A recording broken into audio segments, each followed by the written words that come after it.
පින්නතුන් මාත්‍රිකා කරන්නට යෙදුනේ නිතර කනට ඇහිච්ච ගාතාවක් නේද? මතකද ගාතාව? මොකද්ද ගාතාව?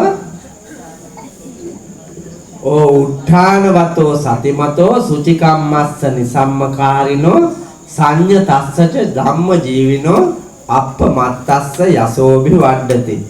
බුදුරජාණන් වහන්සේ ජීවමානව වැඩ ඉන්න කාලේ ජීවිතයේ දිනූ කොල්ලෙක් ධර්මානුකූලව ජීවිතයේ දිනූ කොල්ලෙක් වර්ණනා කරමින් රජගෙදර ධම්සභා මණ්ඩපයක් කොට සිව්වනක් පිරිසේම ධර්මඥානය වෙනුවෙන් දේශනා කොට වදාළ ගාථා රත්නයක් තමයි මම මාතෘකා කළේ. මේ ගාථාව දේශනා කළේ කුම්භඝෝෂක කුමාරයා වර්ණනා කරලා. දීර්ඝ කතාවක් නිදාන කතාවක්. මම ඒක කියන්න කාලය වැඩි මිඩංගු කරන්නේ කෙටියෙන් කියනවා. පින්නතුනි අපේ රටේ අර පහුගිය කාලේ තිබ්බේ වසංගතයක් කොරෝනා අන්න ඒ වාගේ වසංගතයක් හැදිලා තියෙනවා ඉන්දියාවේ බිම්බිසාර මහරජුරුවන්ගේ කාලේ ප්‍රාන්තයක. ඒකටත් නමක් තිබුණා. මේකට කොරෝනා කිව්වානේ. අරකට කිව්වේ කොරෝනා නෙමෙයි. ඒකේ නම අහිවාතක. වාතක කියන්නේ නම් ගැටලුවක් නෑ. වාතක කියන්නේ වාතයට. අහි කියන්නේ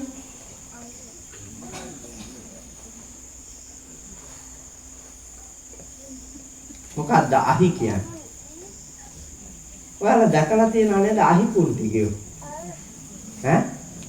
ඇයි මිනිහට අහි කුන්ටිකයා කියන්නේ?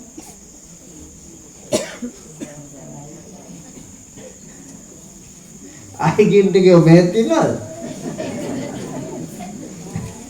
ඇති අය රොඩියෝ ඉන්නවා නම් අහි කුන්ටිකයොත් නැති වෙන්න බෑනේ. ගණන් ගමුයි. ඈ? ගණන් ගමුයි රොඩියෝ ඉන්නවා නම් අහි කුන්ටිකයෝ නැති වෙන්න විදියකුත් නැහැ. මම හොඳට දන්නවා රොඩි අය ඉන්නවා. ඒ වගේම අහි කුන්ටිකයොත් ඇති. අහි කියන්නේ සර්පයාට. අහි කියන්නේ සර්පයාට. අහි කුන්ටිකයා කියන්නේ සර්පයාගේ සහායෙන් ජීවත් වෙන්නාට. සර්පයාගේ සහායෙන් ජීවත් වෙන්නාට කියනවා අහි කුන්ටිකයා. අහි වාතක සර්පයාගේ වායුවකින් අහි වාතක රෝගය හැදිලා තියෙනවා. කොරෝනා හැදුනේ සත්තුන්ගේ වායුවක්නේ. සත්තුන්ගේ විස. ඒ වෛරසය. ඒකෙන් තමයි කොරෝනා හැදුනේ. මේ සත්ත්ව ලෝකයේ එහෙම විටින් විට ඇති වෙන ඒවා තියෙනවා. බුදුරජාණන් වහන්සේගේ කාලේ මෙහෙම රෝගයක් හැදිලා ඒ ප්‍රාන්තේ හිටපු මහා සිටුගේ දරටත් හැදුනා. සිටුවරයා ලෙඩේ හැදෙනවා කියලා දැනෙනකොටම සියලුම ධනය නිදහස් කළා. පොඩි කොල්ලෙක් හිටියේ. අවුරුදු 10ක 12ක පොඩි එකෙක් හිටියේ. සිටුවරයා ඥානාන්විතව ඒවත් තැම්පත් කෙරුවා නිදහස් කෙරුවා. නිදහස් කළා බිරිඳට කිව්වා.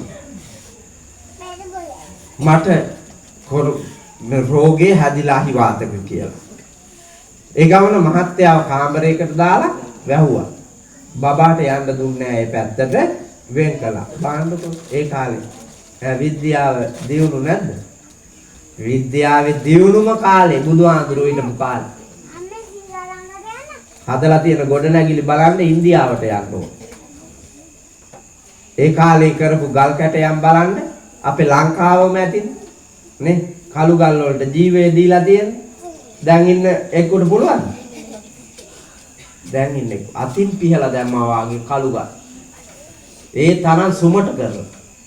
මහා වාපී කර්මාන්ත ඒ කාලේ හදපුවා. ඒ කාලේ නියාම ධර්ම තිබ්බා. ගඟ දෑලේ අඩි 120ක් අහටත් මිනිසුන්ට බෑ. අඩි 120ක් මෙහාටත් මිනිසුන්ට බෑ. ලස්සන සංස්කෘතියක් තිබ්බා. දම්බැල් දෙකක්. දම්බැල් දෙකක් අරින්න කියලා තියෙන්නේ ගඟට. දම්බැලක් කියන්නේ කොච්චරද? දැන් ඔළුවට ආවේ බල්ලා බදින එක.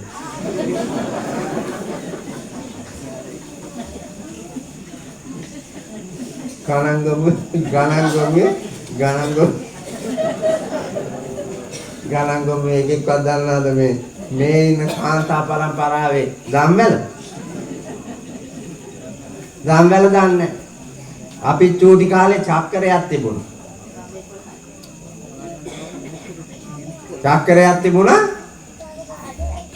අඩි 3ක් යාර එකයි, යාර 2ක් බඹ එකයි, බඹ 10ක් දම්බැල් එකයි, දම්බැල් 10ක් පරලොම් එකයි, පරලොම් 8ක් සතැම්ම එකයි කියලා.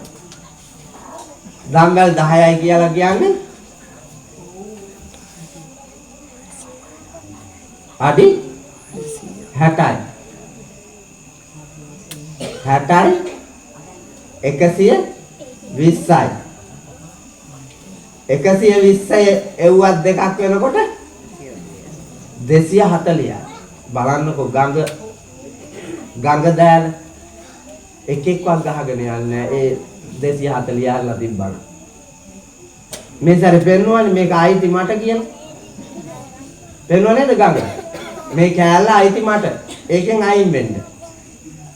මම දැක්කා අර දැදුරු ඔය ආයෙත් හදනවා ආපහු. ඔව් ගේ ගිහිල්ලා අත්තිවාරමෙන් මම බෙල්ල කැපුවා. ගේ තිබ්බු තැනක්වත් නැහැ. මේක ආපහු අරගේ වැලි තියෙන ඒවා අයින් කරලා ඉවලා බ්ලොක් ගල් ගෙනල්ලා බඳිනවා ඊට. මේ වාගේ අර එක තැන පල් වෙන ලගින සංසාරෙම ඇලිච්ච පව්කාර දුර්ජන දුක්තියක් තියෙන එවුන් තමයි ඉන්නේ. මේ බන කොච්චර කිව්වත් මේ ගණන් ගොම්මේ මෙවුන්දලා මාරු කරන්න නම් කෝවේ දාලා මැපුවත් බැරි වෙයි. කෝවේ දාලා මැපුවත් බැරි වෙයි කියලා මට හිතෙනවා. ඒ තරම්ම ඇබ්බැහි වෙච්ච වැරදි ආකල්පවල ඉන්නේ. හැබැයි අර සිතානෝ දුර දක්නා නුවණින් ලෞතුරා ධර්මයේ ටිකක් හරි කන වැටිලා අවබෝධ කරගෙන තිබුණු නිසා සියල්ල තැම්පත් කරලා දරුවව දුරස්ත කරලා බිරිඳට කිව්වා. බිරිඳ ඊට පස්සේ ස්වාමියාට සලකමින් හිටියා. ස්වාමියාට සලකන්න ගිහිල්ලා බිරිඳටත් අහිවාතක රෝගය වැළඳුණා. ඒ ගමන දෙන්නම කාමරයට ගිහිල්ලා ලොක් කරගත්තා. ලොක් කරගෙන දරුවට ජනේලෙ පැත්තෙන් කතා කෙරුවා. කතා කරලා ඈතින් ඉන්න කියලා තාත්තා අවවාදයක් දෙනවා. පුතාට දැන් වැළඳිලා තියෙන රෝගෙ මෙහෙම එකක් ඒකාන්තයෙන්ම මැරෙනවමයි. ඒ හින්දා මයි පුතේ අපි මේක කොහොමාරි හොඳ කරගන්නම්. මයි පුතා ඉන්න එපා.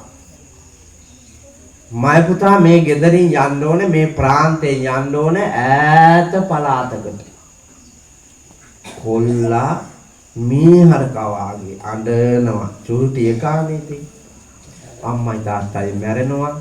ඒ හින්දා මේ ගම රට අතෑරලා යන්න කියනවා මේ පොඩි වයසේ. කොල්ලා කෑ ගහන. හිත හදලා අම්මට ආදරේ නම් අප්පච්චිට ආදරේ නම් අම්මයි අප්පච්චි දෙන්නව ආපහු දකින්න ඕන නම් මයි පුතා යන්න ඕනේ. තරුණ වයස එනකන් එන්න එපා. ඒ තාරුණ්‍ය වයසේ එනකොට අම්මයි අප්පච්චි දෙන්න මයි පුතාට පේනවා. එදාට ඇවිල්ලා බලන්න කිව්වා. පුතා යන්න යනවා. තාත්තා ආපහු කතා කරනවා. මයි පුතා එන්නකෝ. මයි පුතා ගිහිල්ලා හම්බෙන හැම මිනිහෙක් එක්කම ආදරෙන් ඉන්න කිව්වා. ලැබෙන ඕන වැඩක් බෑ නොකියා බාරගෙන කරන්න කිව්වා. අවසානෙට නිින්දට යන්න කිව්වා ඉන්න තැන. හැමෝටම කලින් අලුයමින්ම නැගිටින්න කිව්වා. නින්දට යනකොට නැගිටිනකොට අම්මයි අප්පච්චි මේ දෙන අවවාද ආපහු මතක් කරන්න කිව්වා නැවත නැවත. කවදාක්වත් කිසිම කාලයක හොරකමක් කරන්න එපා කිව්වා. කිසි කෙනෙකුගේ හිතක් රිදෙන විදියට කටයුතු කරන්න එපා කිව්වා. මේ අවවාද ටික දීලා ඉවරලා මම පුතා දැන් යන්න කිව්වා. කොල්ලා ගියා. කියපු විදියටම වැඩ කළා. තරුණ වයසේ එනකම්. පලාතෙම හිත් දිනාගෙන හිටියා. සම වයසේ අය කසාද බඳිනවා දැන් තරුණයි. මෙයාට කසාදයක් බැඳ ගන්න විදියක් නැහැ. අම්මා නැහැ, තාත්තා නැහැ, ගෙයක් දොරක් නැහැ. බැල මෙහෙවර කරන ගෙදරක ඉන්නේ. ගෙදර අය ආදරේ වුණාට දීපල ඉඩ කඩන් ගේ දොර මොකක්වත් නැහැ. රෑ කල්පනා කර කර ඉන්නකොට අම්මයි තාත්තයි දීපු අවවාදේ හිත හිතා ඉන්නකොට පේනවා තරුණ වයසේ ආපහු එන්න. අප්පච්චි කිව්වේ මට මේ වයසේ එන්න කියලා තමයි. මං යා යුතු වෙලාව දැන්. කොල්ලා ගියා. ආපහු ගියා යොදුන් ගානක් දුර. ගිහිල්ලා ඉස්සරෝම බැලුවා ඒ ප්‍රාන්තේ ගෙදර තිබුණු හරියේ අර නිදානේ තියනවාද කියලා. තරුණ වයසේ ඇවිල්ලා ගන්නතුරු මෙතන මෙහෙම එකක් තියෙන වග කාටවත් කියන්න එපා. හිතේ විතරක් තියාගන්න කිව්වා. තරුණ වයසේදී ගන්න කිව්වා ඇවිල්ලා. කොල්ලා ආවා. ඇවිල්ලා බැලුවා. ප්‍රාන්තේ අඳුරන කවුරුවත් නැහැ. ඇයි අවුරුදු 10න් විතර ගියේ අවුරුදු 12කට පස්සේ ආවේ දැන් 22යි. හැඩි දැඩි තරුණේ. අඳුරන අය නැහැ. අඳුරන කිසිවෙක් නැති ප්‍රාන්තයකට ගිහිල්ලා නිධානයක් කාරනකොට හිස ගසා දානවනේ. මරලා දානවා නිධානෙත් ගන්නවා. උත්තානවතෝ සතිමතෝ සිහිය පිහිටුවාගෙන ලෝකේ හැටි සිහිය පිහිටුවාගෙන දකින්න ඕනේ.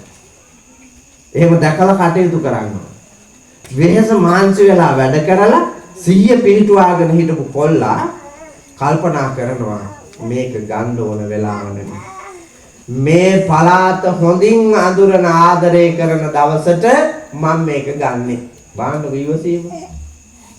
ඉවසීමෙන් සැනසීම ලැබේ. ඉවසලා ඉන්න ඕනේ. මාසේ අන්තිමට කූපන් වලට බඩු ටික ගන්නකම් ඉන්නේ කූපන් උකස් තියෙනවා. දවස් 20ක් විතර ඉවසාගෙන ඉන්න බැරුව කූපන් මුද්දරේ උකස් තියෙනවා. පැහිච්ච කුඹුර උකස් තිබ්බන එකේ. පැහිච්ච කුඹුර උකස් තිබ්බා. ඉවසගෙන ඉන්න බෑ ඒකට. ඒ තරම්මට ඇබ්බැහි වෙච්ච කැත ගති. එව්වට යන්න. අම්මයි තාත්තයි යෝජනාවක් ගෙනල්ලා විවාහය කරලා දෙනකම් ඉවසාගෙන ඉන්න බෑ. හිතුවක්කාරකමට පැනලා යනවා. ගණන් ගමුනේ නෑ අපේ පැත්තේ ඉන්නේ. එහෙම જાතියේ වසලයෝ ගණන් ගමුනේ නෑනේ. නේ? ඉස්කෝලේ යන ගම අධ්‍යාපනයේ බල්ලට ගියාදෙන් කියලා හදිසියේ කුලප්පුවට යාළු කරගත්තා. යන්න ගියා. තියන සිහිය පිහිටුවා ගත්ත. දැක්ම නෑ. සිහිය විකල් වෙච්ච මන්ද බුද්ධිකයෝ වාගේ හැසිරෙන જાතිය. ඒ જાතියේ නෙමෙයි.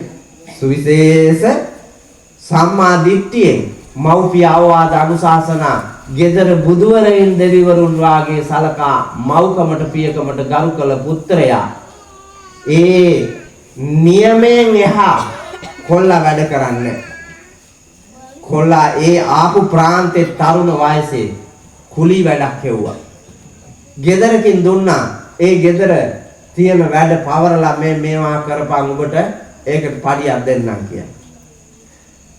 දවස් කීපයයි ගියේ ගෙදර මිනිස්සු ගෙදර දරුවන්ට වාගේම ආදරය කරන්න ගත්තා. ඇයි උතේ පාන්දර මේ කා නැගිටිනවා ගෙදර උඹුදි. පාන්දර නැගිටලා වැඩ. ගෙදර උ නැගිටිනකොට ඔක්කොම වෙලා. අන්තිමට නිින්දට යන්නේ. සියල්ල නිමා කරලා. හැමෝටම කරුණාවන්තයි. ප්‍රියශීලී කතා බහ. අපේ ගෙවල් වල තියෙන්නේ නේ. ප්‍රියශීලී කතා බහදී. හොම්බට ඇන්නවා වගේ පුතා. සමහර වචන කියනවා හොම්බට ඇන්නවා. ගෑනු දත් කඩා ගන්න තරමක් කඩා ගන්න. සිහිය නැති ඉඳා. මිනිහා කසිප්පු වලට වෙරි වෙලා. ගෑනු ද්වේෂයෙන් වෙරි වෙලා.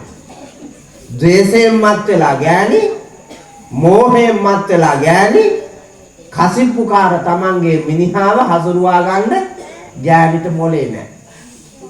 කැත්තට පොල්ල වාගේ ඉන්න හදනවා. කැපෙනවා මිසක් කැඩෙනවා මිසක් එකමුතුවක් ගොඩ නැගෙන්නේ නැහැ. කැත්ත උස්සනකොට පොල්ල අයින් වෙන්න එපැයි. නෑ. කොටකො.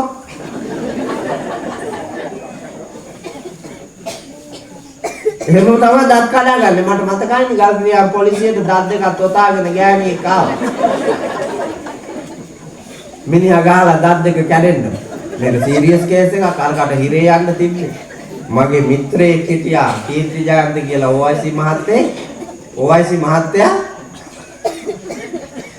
දත් දෙක කැඩිලත් අරුව හිරේ දැම්මේ. උසාවි දැම්මේ නැහැ. අර දරුවන්ට තාත්තා කෙනෙක් ඕනේ. මේකගේ කුලක්කුවත් හොඳට දන්නවා. ඒ හින්දා උසාවි දැම්මේ නැහැ. පොලිසිය ඇතුළෙම විසඳනවා කියලා කල්මරමර විසඳුවා. නඩුව ගෙනාපු දවසේ OIC මහත්තයා ගාවට දෙන්නම කැඳවලා දැන් නඩුව විභාග කරද්දී ගෑණි කතා කරන්න දෙන්නෙම නැහැ. නිස්සද්දව ඉන්නවක මම මේ ටික කියනකම් කියලා OIC මහත්තයා කියනවා. ඔයාගේ නඩු තිබ්බහම මටත් දෙන්න කියනවා. ඒක විසඳ ගන්න. මාත් ගිහලා ඉන්නවා. දැන් මේ හාමුදුරුවෝත් ඉන්නවා, OICත් ඉන්නවා. දෙන්නම මේකි හලඹ ගත්තා වාගේ. ඒ ගමන රාලාමි කෙනෙක් බලන්න මෙහෙනවා. මේකව දානවා අර කූඩුවට. මේක අර කූඩුවට දානවා. ඒගොල්ලන් නඩු පොත අරගෙන ලියනවා මේක. කියලා සද්දයක් දාලා මිනිහව යවුවා කූඩුවට දාන්න කියලා. ගෑණිට ඊට පස්සේ කිව්වා උඹේ මිනිහා හරි හොඳයි. ඌ දත් දෙකයි ගැලෙන්නේ. උඹ මගේ ගෑණි නම් 32ම නෑ මෙලහට කිව්වා. ඔව්.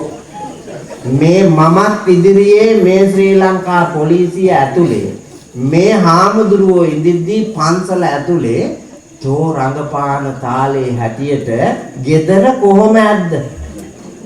ගෙදර කොහොම ඇද්ද? තෝගේ 32ම ගලවන්න වටිනවා.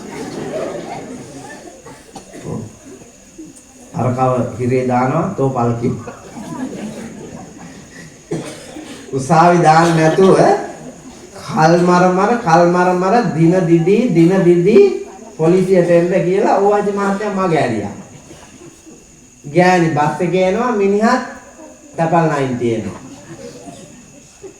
කාලහමිලාට කියලා තිබුණා දෙන්නම තපල් 90 ආපු දාට කියන්න කියලා.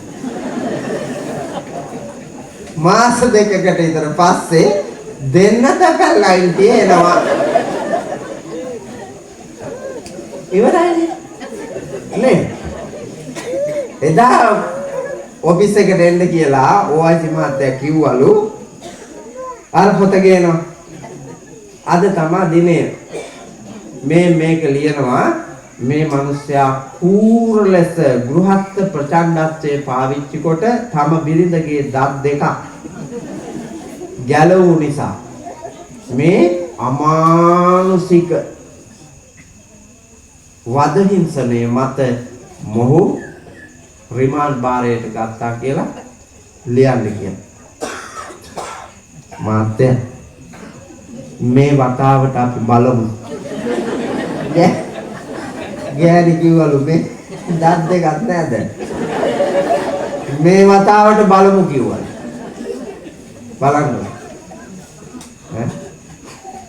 ඒක තිබ්බනම් අර එදා කෑකොස්සන් ගහපු වෙලාවේ දත් දෙකක් තියෙනවා ප්‍රේමයක් තියෙනවා.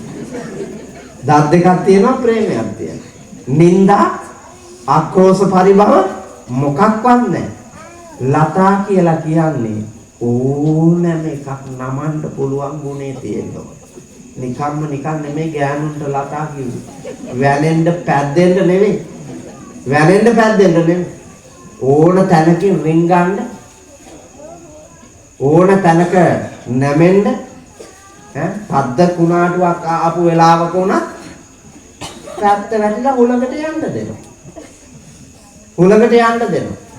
ගැහණි එහෙම බෝසත් ගුණ ජීවිතයට ගන්න ඕන. එතකොට තමයි මහා පුණ්‍යවන්ත ලෝකයක් නිර්මාණය කරන්නේ. දෙවියෝ කියලා කිව්වේ gedara අම්මට නිකන් නෙමෙයි. ඒ මුළු ගෙදරම ආරක්ෂාව ඇති. ගෙදර බුදුන් අම්මා කියලා කිව්වේ කට වචනට නෙමෙයි. ඒ ගෙදරම ඉන්නේ උන්ගේ නිවන, නිදහස, සෞභාග්‍ය මඟ පෙන්වන්නේ ඇය නිසා. ඒවා හදා ගන්න ඕන. ඒවා නිර්මාණය වෙන්න ඕන. අර අම්මයි අප්පච්චි කොල්ලාගේ ඔළුවේ ඒ නිදහනේ තිබ්බා. මහ පොළොවේ ධන නිදහනේ තබන ගමන්ම ලෝකේ මහා ප්‍රඥාව නැමැති නිදහනේ කොල්ලාගේ හදවතේ ඔළුවේ තැම්පත් කරලා තමයි කොල්ලව යවුවේ. කොල්ලා දිනුවා. ටික දවසක් යනකොට ප්‍රාන්තේ පුරාම පැතිරිලා ගියා කීර්තිදර විස්මිත කොල්ලෙක් ඉන්නවා කියලා.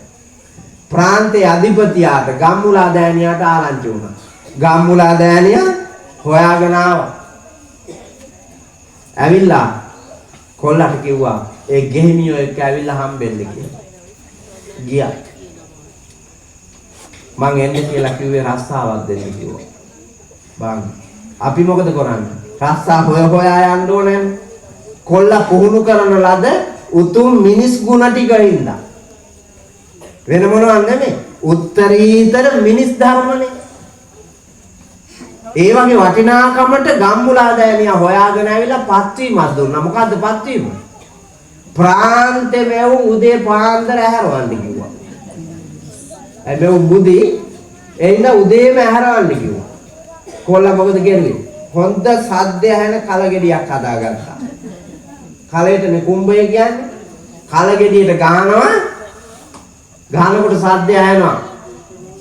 සද්දේ නම්වමින් කෑ ගහලා කියනවා සූර්ය දිව්‍ය රාජයා ලොව ආලෝකමත් කරගෙන ලොව දකින්නට ළඟයි. හිමිදිරියේම අවදි වන්න. ඔබ අවදි වන්න. ජීවිතේ වැඩ ආරම්භ කරන්න. සියලු දෙනා අවදි වන්න. කුරුල්ලෝ අවදි වෙලා මිනිස්සුયો නිදිනවා. එහෙනම් කුරුල්ලන්ටත් කලින් අවදි වෙන ලෝකයක් හදලා මේ ලෝකය දිනන්න නැගිටින්න කියලා මේක කෑග ගහ ප්‍රාන්තේ වටේ යනවා කුම්භඝෝෂයට. දවසක් බිම්බිසාර රජුරු පාන්දර නැගිටලා ඉන්නකොට ඇහෙනවා එකෙක් කෑ ගහනවා. කන් දිහාගෙන හිටියා. දැන් පාලකයෝ රජවරු ආයතන ප්‍රධානියෝ වගේ බුදි නෑ පුතේ. ඒ කාලේ සැබෑ ධාර්මික රජවරු පාන්දරින් නැගිටිනවා. රාත්‍රියේම තමයි නිින්දට යන්නේ. සමහර විට වෙස් වලාගෙන රෑ නිින්දකුත් නැතුව රටේ ඇවිදිනවා. අභිරහස් තොරතුරු හොයන්න. රාජ්‍යයට තියෙන ද්‍රෝහිකම්, විරුද්ධකම්, රටේ මිනිසුන්ගේ දුර්වලතාවයන් හොයලා ඒවා නිවැරදි කරන්න වෙස් වලාගෙන ඇවිදින. එහෙම තිබුණා. එහෙම රටක් අපට තිබුණා නම් නේ මේක සුරපුරයක්. ලෝකේ සම්පත් වැඩිම සුන්දරම රට ශ්‍රී ලංකාවනේ.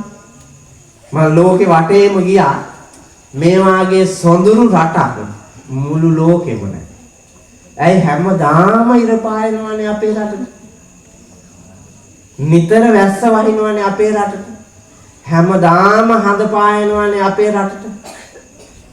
ලස්සන වාතාශ්‍රයක් අපේ රටට ඇල දොල ගඟට බහැලා වතුර බොණ්ඩයි නාණ්ඩයි දෙකම පුළුවන් ගංගා තියෙන්නේ අපිට. ඔය දියුණුවයි කියන එක රටකවත් තියෙනවද? නෑ. ඔය එංගලන්තේ තියෙනවා එක ගඟයි තියෙන්නේ. එංගලන්තේ උන. ඒක තේම්ස් නදිය. තේම්ස් නදිය දැක්කාම කුණු කාණුවක් වගේ. ඔව්. අපේ බේරේ වැවේ වතුර වාගේ. තේම්ස් නදිය. අපේ මහවැලි ගඟ, කැලණි ගඟ, වලවේ ගඟ, කළු ගඟ බැහැලා වතුරක් දිව්වා. ඔයාලට ඔය බීම හදලා ඉවලා තියෙන ඒවා ඔක්කොම ලංකාවේ ඇලවල් වල වතුර තමයි. කියලා අරින්නේ. නේ? හරි රසට ප්‍රීතියට ඔය බොනේව ඔක්කොම කොහෙවද?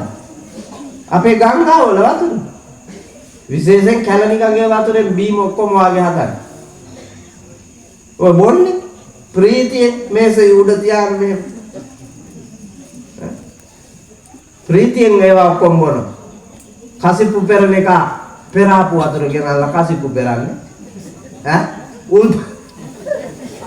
උල්පත් වතුර ගෙනල්ලා එවලද කසිප්පු පෙරන්නේ. කොහේ හරි කුණු යලක පල් වලක වතුරනේ පුතා බැරල් එකට දාන්නේ නේ. කසිප්පු පෙරන්න උදව් වෙච්ච එකෙක් මේ ඉසව්වේ ඉන්නවනම් ගණන් ගමුවේ. මේක සිල් ගත්තේ උඹ ඉන්නේ හින්දා නැතුව ඇති. නැත්තම් එහෙම පෙරණ එකට සහාය දීපු පෙරණ විදිය දැකලා තියෙන අහලා තියෙන එකෙක් ඉන්නවා නම් වතුර ගන්නේ කොහෙන්ද කියලා හොඳට දන්නවා ඇති. ඔය ප්‍රීතියෙන් ගහලා හරින ගොසරෑව. කොහෙද හැදුවේ කියලා. වල්ලූරෝ වාගේ අකෝ. වල්ලූරෝ වාගේ. වල්ලූරාට අය තියනවාද සොඳුරු වලවා? නෑ. ඕන වැසිකිලි වලක් හාරාගෙන තලු මරණ එකෙක් නේ ඌරා. කසිප්පු කාර්යයත් ඒ වාගේ එකෙක්. ඕන ජරාවක්. කන බොන සතෙක් වගේ කෙනෙක්. මේ කොල්ලාගේ ප්‍රාන්තේ වාගේ කාලකන්‍යයන්ට පණ දෙන්න කොල්ලා ඇරෝනවා ඔක්කොම. ඇරෝලා වැඩට යවන එක අහගෙන හිටියා රජුරු. රාජපුරුෂයවලා ගෙන්න ගත්තා. ගෙන්නාගෙන කොල්ලා හිතුවා දඬුවමක් දෙන්න තමයි උදේ පාන්දර කෑ ගහලා රජුරු. ඇයි අල්ලන් යන්න ආපු රාජපුරුෂයෝ රජුරුව නින්දෙන් හැරෙව්වා. උදේ පාන්දර යමන් කියලා අර කව ඇදගෙන ගියේ. මේ හිතුවා මැරුවම තමයි. ගෙනිලා මෙහෙම විසික්කා රජුරුව ගාවට මෙහෙම හතර පයින් වැටිලා රජුරුවන්ගේ මූණ දිහා බලාගෙන යදිනවා. යත්තාට අනුකම්පා කරන්න දේවයන් වහන්සේ. දැන දිවිතෙක් වරදක් කරලා නැහැ. මගේ තාත්තාගේ මගේ අම්මාගේ අවවාදයෙන් පිට කිසිදු වරදක් කරලා නැති මම දැන වැරදි කළේ නැහැ. ගැත්තාට අනුකම්පා කරන්න කිව්වා. සුරතල් සිඟිති දරුවෙකු සිප වැළඳ ගන්නා සෙනෙහබර තාත්තා කෙනෙක් වාගේ බිම්බිසාර මහ රජුරුව නැමිලා කොල්ලව මෙහෙම උස්සලා ගත්තා. උස්සලා අරගෙන මයි පුතා කාගේ කවුද කොහෙද? රජවරු එහෙම වෙන්න ඕනේ. මා වැනි බිලින්දා වර ළඟට කැන්දා දුක් සැප කුමන්දා අසන නිරින්දෝ වෙන කොයින්දා. කවුද ඒ රජුරු?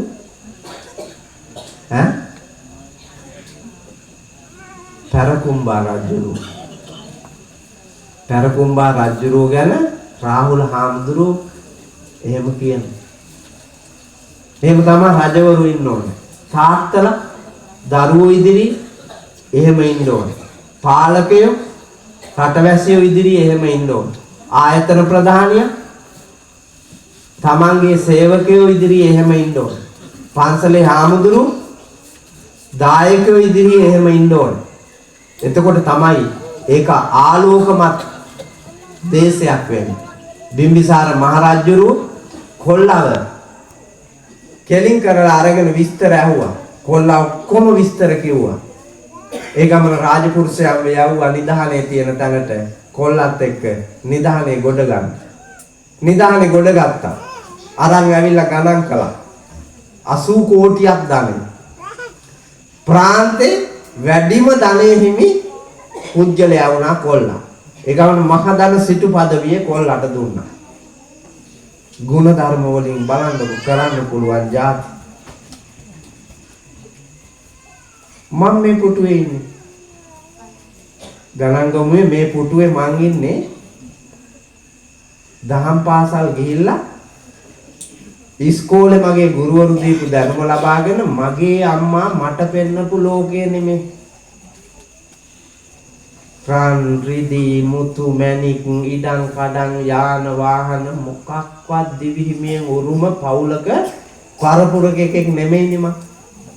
දිනෙඳු දුප්පත් පහළ පවුලක දරුවෙකුනේ. හැබැයි ලංකාවේ හැම රැකම සුන්දර ආධ්‍යාත්මීය ධර්ම සිංහාසන ආරූඪ වීමේ වාග්ය උරුමයි කාටද බැරි? ඒවා ගුණ ධර්මات එක්කන් හම්බෙන්නේ ධර්මානුකූල භාවයේ එක්ක. ඒක දැනුගත්කමට හම්බෙනවද? නෑ. රාජකීය පඬිතු උපාධි තියෙන, ආචාර්ය උපාධි තියෙන, මහාචාර්ය උපාධි තියෙන, කතිකාචාර්යවරු මේ රටේ කොච්චර ඉන්නවද? නමුත් උන්වහන්සේලාට ඒ වරම ලැබෙනවද? ඒ වරම ලැබෙන්නේ පුංචි කාලේ ඉඳලා සසර පිනින් ගොඩනගා ගත්ත මේ ආධ්‍යාත්මීය ධර්මානුකූල හැසිරීම නිසාම ලැබිච්ච වරප්‍රසාදේ ගෞරවය. ඒක පින්නතුනි ප්‍රාර්ථනා කරන්න ඕනේ. ධර්මයට අවනතව යන්න ඒක ලැබෙනවා. ඒක ප්‍රාර්ථනා කරලා සල්ලි වලට ගන්න හදලා ඔට්ටු වෙලා පුළුවන් එකක් නෙමෙයි. ඒවා ගත්තත් ටික කාලෙකදී නැති වෙනවා. නේද? හැසිරෙන විදිය බලලා විසික් කරනවනේ. මම මේ පහුගිය කාලේ බලකට ගියා මාතර. ඒ බලකට ගියපු වෙලාවේ මහා ධන සිටුවරයෙක් වාගේ කෙනෙක් තමයි ඇවිල්ලා එදා ධර්ම පූජාව එහෙම පවත්වපු ප්‍රධාන දායකයා. එයාව අඳුරලා දෙද්දි පන්සලේ හාමුදුරුවෝ මට කිව්වා මෙයා අද ධර්ම දේශනාවේ ප්‍රධාන දායකයා කියලා. ඒකලා වැඩිදුර අඳුරලා දෙන්න කිව්වා මෙයා හිටපු മന്ത്രിවරයෙක් කියලා. මම ඒ ගමන කිව්වා චි. ඒ ගමන මම මූණ දිහා බැලුවා මම කොච්චි කියලා කිව්වේ හිටපු മന്ത്രിවරයෙක් කියපු නිසා.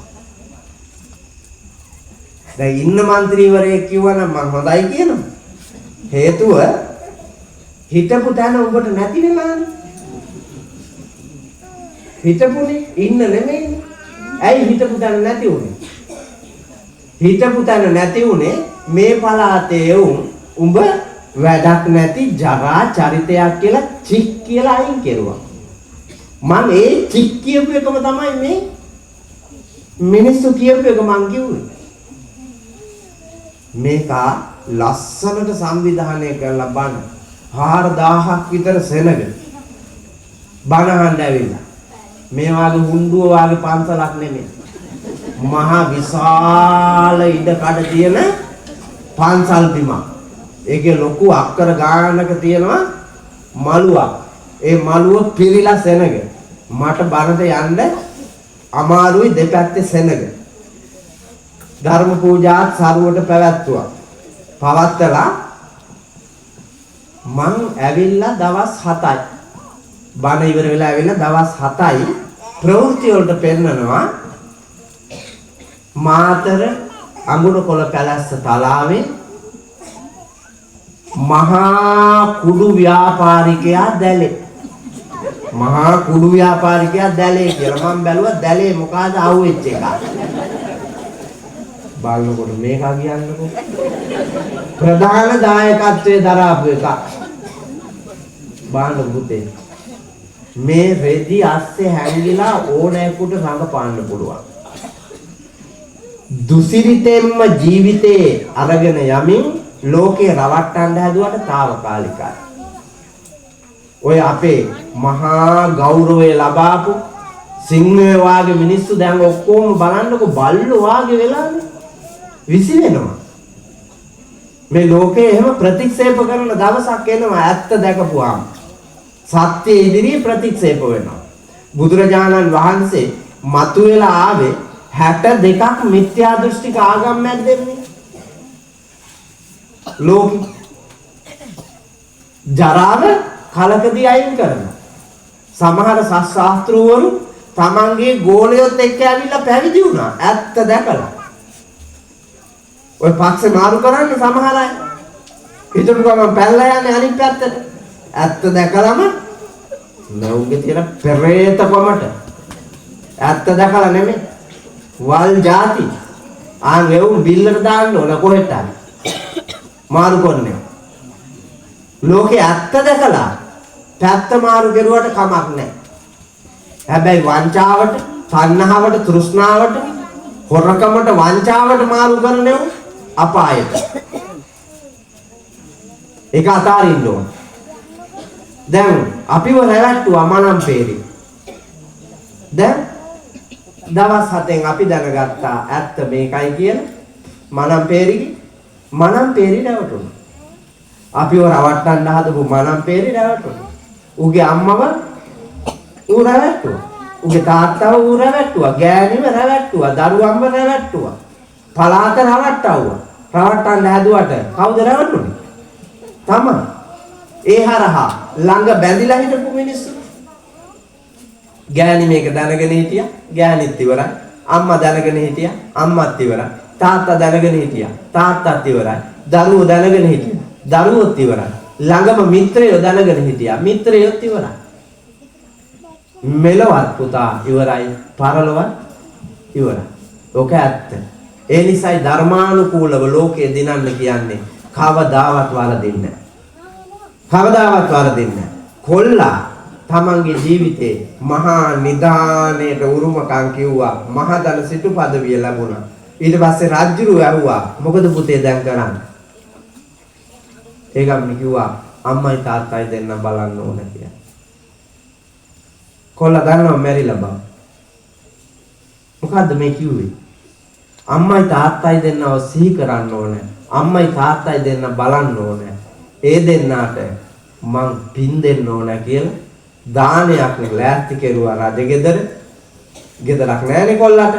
රජුරුවම රජගෙදර දීලා දානයක් ලෑස්ති කරලා දම් බලඳලා ලෞතුරා බුදුරජාණන් වහන්සේ කොල්ලාව වර්ණනා කරමින් දේශනා කොට වදාළ ගාථාව තමයි ගණන්ගමුවේ මේ අතන්ට සිරිසේන අප්පච්චිට පින් පිනිස මම මාතෘකා කළේ උත්තානවතෝ සතිමතෝ සුචිකම්මස්ස නිසම්මකාරිනෝ සංයතස්සද ධම්මජීවිනෝ අප්පමත්තස්ස යසෝ විවණ්ඩති. නොපමා භවී යුක්තව කම්මැලි නැතුව දිරිය වඩා සිහිය පිහිටුවාගෙන යහපත් වැඩම ජීවිතයට පුරුදු කරන තැනත්තා මෙලොවත් දිනනවා පරලොවත් දිනනවා.